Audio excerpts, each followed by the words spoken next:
Nora counted the jars left in the cellar the way a gambler counts his last coins. Slow, deliberate, already bracing for the number. 7 quarts of green beans, 3 of beet relish, half a crock of salted pork that needed to last until the ground thawed and the trading post opened its doors again. She set the candle down on the shelf and let the weight of the tally settle across her shoulders like a wet wool coat. Outside, the November wind worked at every gap in the cabin walls, and the pines on the ridge bent as though they were bowing to something none of them could see. Somewhere behind her, up the loft ladder, her daughter Bess slept with her knees pulled to her chest and the dog pressed warm against her back. And Nora told herself the girl would not go cold. She told herself that the way she told herself most things she needed to believe, firmly, quietly, without elaborating. The ranch hands had drifted off at the end of harvest, same as they always did. Roy Decker, the county foreman who managed the grazing leases in this part of the territory, had come by 3 days ago with a look on his face that she had learned to read too well. He said he might know a man willing to work through winter for room, board, and a modest wage come spring. He said the man had come through the Bitterroots with a mule and a bedroll and not much else. He said he was honest as far as Roy could tell, which was the only endorsement Roy ever gave anyone. Then Roy had paused in the doorway, studying the ridge like he was calculating something, and he said the words that had stayed with Nora ever since. "I'll be plain with you, Mrs. Alcott. The other hands figure he won't last the winter. They say he's too quiet and too thin, and that he takes on work like a man who's got nothing left to lose." She had asked Roy to send him by. A man with nothing left to lose, she had decided, was exactly the kind of man who might fight to keep what little he found. Henry Devlin arrived on a Thursday morning, with frost in the brim of his hat and mud on his boots that told of a long road taken alone. Nora watched him from the kitchen window before she opened the door, because she had learned the value of a moment to take measure. He stood at the gate and did not call out, did not rattle the post, did not do any of the things an impatient man would do. He stood and waited, holding the reins of a gray mule with a patience that seemed to come from the same quiet place as his stillness. That told her something. She unlatched the door and stepped onto the porch, and they regarded each other across the frozen yard. He was tall and lean in the way of men who spent more calories working than eating, and there was a careful quality to his face, like a man who had trained himself out of expression and wasn't entirely sure the training had served him well. He pulled his hat. "Mrs. Alcott," he said, "Roy Decker sent me." "I know who sent you," she said. "Come in out of the wind." She had a pot of coffee on and 2 cups ready, because she was a practical woman, and she saw no sense in pretending this was anything other than what it was. They sat across from each other at the kitchen table, and she laid out her terms the way a man would, without apology and without softness around the edges. She had 340 acres of grassland and timber, a barn with 8 stalls, a root cellar, a smokehouse that needed its roof repaired, and 4 head of cattle that had to survive the winter, or her spring would begin in debt she could not easily climb out of. She needed someone who could split wood, mend fence, tend livestock, and do it all without waiting to be asked. In exchange, she offered the spare room off the back of the kitchen, 3 meals a day, and wages of $12 come the 1st of April, assuming the cattle came through. Henry listened to all of it without interrupting. When she finished, he set his cup down and said, "The smokehouse roof. What's the damage?" She blinked. Of everything she had listed, she had not expected that to be his first question. 2 rotted beams and a section of cedar shake about the size of a wagon bed, she said. "Can be done before the next hard snow if the timber's already cut," he said. "Is it?" "No." "All right," he said. He did not ask about the wages again. He did not ask for reassurances about anything. He simply said, "I'll need the morning to settle the mule." And that was how they began. Bess came down the loft ladder that afternoon, while Henry was in the barn. and stood in the kitchen doorway watching her mother move between the stove and the window with a look that was too old for a 9-year-old face. "Is he staying?" Bess asked. "For winter," Nora said. Bess considered this. "He looks hungry," she said. "Most people do when they've been on the road," Nora said. "I put a plate aside for him," Bess said. It was not a question. It was simply a report of what had already been decided by a child who had her mother's practicality and something softer besides. The first week was awkward in the way of two people who have agreed to share a space but have not yet agreed on how to move through it without collision. Henry rose before Nora, which she discovered when she came into the kitchen the second morning to find the fire already built up and the water bucket filled from the well. She stood and looked at these facts and felt something she was careful not to name. He was outside with the cattle by the time Bess came downstairs, and the girl went to the window and watched him work with a focused attention that Nora decided not to remark upon. Henry ate what was put in front of him without complaint and without excessive thanks, which she appreciated more than she expected to. Excessive thanks made her feel like a charity rather than an employer, and she had worked too hard at this ranch to feel like anyone's charity. He fixed the smokehouse roof on the 4th day, starting at first light and finishing before the blue dusk settled over the hills. She brought him a cup of coffee when the last shake was nailed and they stood together in the cold looking up at the repaired section, and he said, "The east wall's going to give you trouble in February if we don't pack the base with sod before the deep freeze." She noticed the word but said nothing. On the 6th day, Bess set his place at the table without being asked. The girl simply pulled the 3rd chair, the one Nora's husband had built before he died and that had sat pushed against the wall for 2 years, and set it between her own seat and the window, and laid a fork and a tin plate on the oilcloth as matter-of-factly as if this had always been the arrangement. Henry came in from the cold and saw the 3rd chair and went still for a moment. He looked at Bess, and she looked back at him with the frank, appraising calm of a child who has not yet learned to be embarrassed by kindness. He sat down. He did not make a scene of it. Nora served the stew, and they ate in the quiet that had already begun to feel less like discomfort and more like a shared thing, like the warmth that lives between people who are simply present in the same room at the end of a hard day.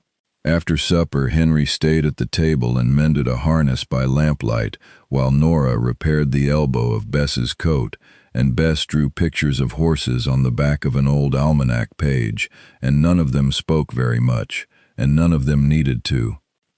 December arrived with the earnestness of a difficult thing that intends to be thorough. The snow came first as a suggestion and then as a conviction, and by the 10th of the month the ranch was mantled in white that made the distances look false, like a painting of a place rather than the place itself. Henry packed the east wall of the smokehouse with sod and frozen earth, just as he had predicted, and then he began working his way through every gap and crack in the barn, with a methodical patience that Nora found herself watching from the hayloft on more than one occasion. He worked without performance, which meant he did not slow down when he thought she might be watching, and he did not speed up to prove something. He simply worked, steady and quiet as a river in winter. The cattle moved through their days with the placid indifference of animals who know they are cared for. Bess had taken it upon herself to carry the morning grain to the barn, and Henry had taken it upon himself to walk beside her when the snow was deep, because the drifts in the yard sometimes came to her hip. He did not make a fuss of this. He simply appeared at the kitchen door when Bess reached for the grain bucket, and they went out together as though it had been arranged long before either of them thought to think about it. One evening in the 2nd week of December, the temperature dropped so fast that Nora could hear the logs of the cabin contracting in the cold. She banked the fire and checked the window latches, and when she came back through the kitchen she found Henry at the table with a piece of hickory and a draw knife, working on something she couldn't immediately identify. He glanced up without stopping. "Shelf for over the stove," he said, as if she'd asked. "The pots are on the floor." You're bending wrong every time you reach for them. She had not complained about the pots. She had not mentioned them at all. She looked at the piece of hickory in his hands and then at the man holding it, and she thought about how a person could be 2 years alone and forget entirely what it felt like to have someone notice a thing without being told. "It's a good idea," she said, and went to bed before her face could say anything her mouth hadn't decided to say yet. He put the shelf up 2 days before Christmas. Bess decorated it with a pine bough and a red ribbon from the bottom of Nora's sewing tin, and Henry looked at the ribbon for a moment and then looked away, and Nora understood, with a clarity that arrived suddenly and without invitation, that there were things in this man's past that he was still learning to look at directly. January brought the kind of cold that made every other concern feel small by comparison. The well froze on the 3rd day of the month, and Henry spent the better part of an afternoon working a post-hole chisel through the ice, while Nora kept a fire burning at the well housing with banked coals and burlap. They worked together without discussion of how to divide the labor. It simply divided itself, the way it does when 2 people are paying attention to the same problem, rather than to each other. Roy Decker came by in the 2nd week of January on the pretext of checking the grazing lease records. But Nora knew Roy well enough to know that a man who managed 500 square miles of territory did not ride 2 hours through January cold to check records he'd looked at in October. He came inside and drank coffee and talked about the winter and the price of beef cattle in Boise, and his eyes moved around the kitchen with the same careful inventory that a man takes of a room when he's looking for specific information. He noted the shelf over the stove. He noted the 3rd place at the table. He noted Henry's coat hanging on the peg beside Nora's by the door. He did not say anything about any of these things until he was back in the saddle and pulling on his gloves, and then he said, with his eyes on the ridge and not on Nora, "I didn't figure he'd still be here." "You said the other hands figured he wouldn't last," Nora said. "I recall." Roy nodded slowly. "What do you figure?" She looked at the barn where Henry was working. "I figure he's lasting fine," she said. Roy made a sound that was not quite agreement, but close enough, and he rode off toward the ridge, and Nora stood in the cold a moment longer than she needed to, before she went back inside. The trouble came near the end of January, and it came in the form of a letter from Mercer Land and Cattle, which had been buying up grazing leases across the territory with a persistence that had left 3 families she knew of without their land. The letter informed her, in the polite language of men who know they are doing something other than polite, that her lease on the upper pasture was under review on account of a contested survey line, and that a representative would come in the spring to assess her claim. She read the letter twice and set it on the table without comment. Henry read it when she set it down. He didn't ask permission. He simply read it, the way a man reads something that concerns the house he lives in, and then he said, with a quietness that had weight in it, "Who's your nearest neighbor with a lawyer?" "The Hargreaves, over the ridge," she said. "Are they friendly?" "Martha Hargreaves sends preserves at Christmas," Nora said. Henry nodded. "Then we write her husband a letter in the morning," he said. The letter to Mr. Hargreave went out on the next supply run, and the waiting that followed it was the particular kind that makes the days feel both slow and sharp. Nora found herself watching Henry more than she meant to in those weeks, watching the way he moved through the work of the place with a steadiness that did not falter when there was cause to worry. He did not talk about Mercer Land and Cattle except when she brought it up, and when she did, he listened to her without interrupting and offered what he knew without overstating it, which was the manner of a man who understood that worry is not helped by a lot of noise. One evening in the 3rd week of January, Bess fell asleep at the table over her drawing, and Henry lifted her without waking her and carried her up the loft ladder with a care that made Nora press her hands flat on the table and look very intently at the grain of the wood. He came back down and resumed his chair, and there was a silence that was different from the silence they had built up over the winter weeks, thinner somehow, and more aware of itself. "You don't talk much about where you came from," Nora said. It was not an accusation. He turned his coffee cup once in his hands. "No," he said. "Are you going to?" He thought about it honestly, which she appreciated. "My wife died 4 years ago," he said. "Fever. We had a place in Montana. After, I couldn't." He stopped. He started again. "After, the place didn't feel like anything I recognized. I sold it and I've been moving since. Moving towards something or away from it." He looked at her then in a way that was direct without being forward, considered without being calculated. "I'm less certain of that than I used to be," he said. The fire popped and settled. Outside, the wind moved through the pines with a sound like breathing. "The work here is good," he said, and she understood that this was as close as he was willing to come, tonight, to saying a larger thing. "It is," she said, and she meant it on his behalf as much as her own. February was the hardest month, as February always is, not because anything went catastrophically wrong, but because the accumulated weight of winter becomes most apparent in February, when a person has been cold and vigilant for long enough that vigilance starts to feel like a permanent condition rather than a temporary response. Henry built a second chair for the porch, working on it in the evenings by the stove when the cold made outside work impossible. Nora watched it take shape over the course of 2 weeks without remarking on it, because she was learning, slowly, the way a person learns things that require some dismantling of what they thought they knew, that Henry Devlin spoke most clearly through what he made with his hands. The letter back from Thomas Hargreave arrived in the first week of March, and it was good news delivered in the careful manner of a man accustomed to cautious optimism. He had spoken with his lawyer in Silver City. The survey line Mercerland was contesting had been drawn in 1881 by a county surveyor whose work had since been found to contain errors in 3 other instances in the territory. There was precedent for challenge, and the lawyer believed that with the original land grant documents and 2 neighbor testimonials, Nora's claim to the upper pasture would hold. Henry read the letter, and the tension in his jaw eased in a way she hadn't noticed it holding until it let go. The spring came in the way spring always comes to that country. Not all at once, but in degrees, with days of muddy warmth followed by nights that still carried the winter's cold like a landlord who won't quite give up the keys. The cattle had come through, all 4 of them solid and unglamorous as 4 head of cattle have a right to be.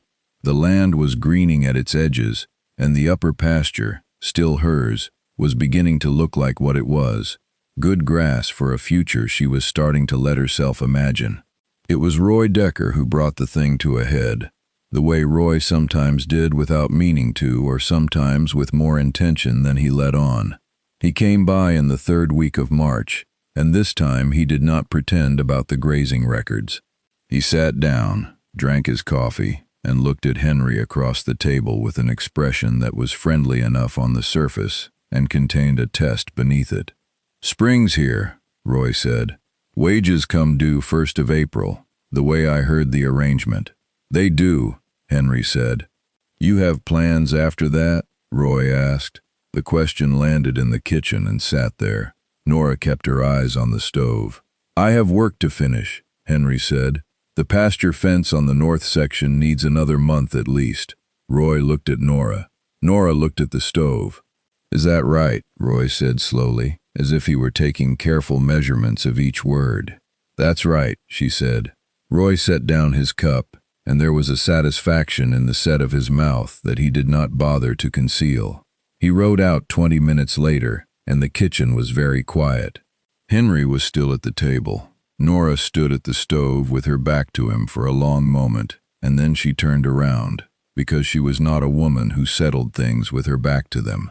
"The fence doesn't need a month," she said. "No," he said. "It needs about 2 weeks. "Then why did you say a month?" He looked at her steadily. "Because I wanted a reason that wouldn't embarrass either of us," he said. "And because I wasn't sure you'd want me to stay for the real one." She held his gaze and thought about 7 quarts of green beans, and a man standing at her gate who did not call out and did not rattle the post. She thought about a shelf over the stove and a third chair pulled up to the table by a 9-year-old who understood instinctively what adults were still working out. She thought about 2 chairs on a porch and a winter that had not broken either of them.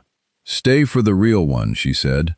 He nodded once, the way he agreed to things, without excess, without theater, with a completeness that left no part of the agreement in doubt.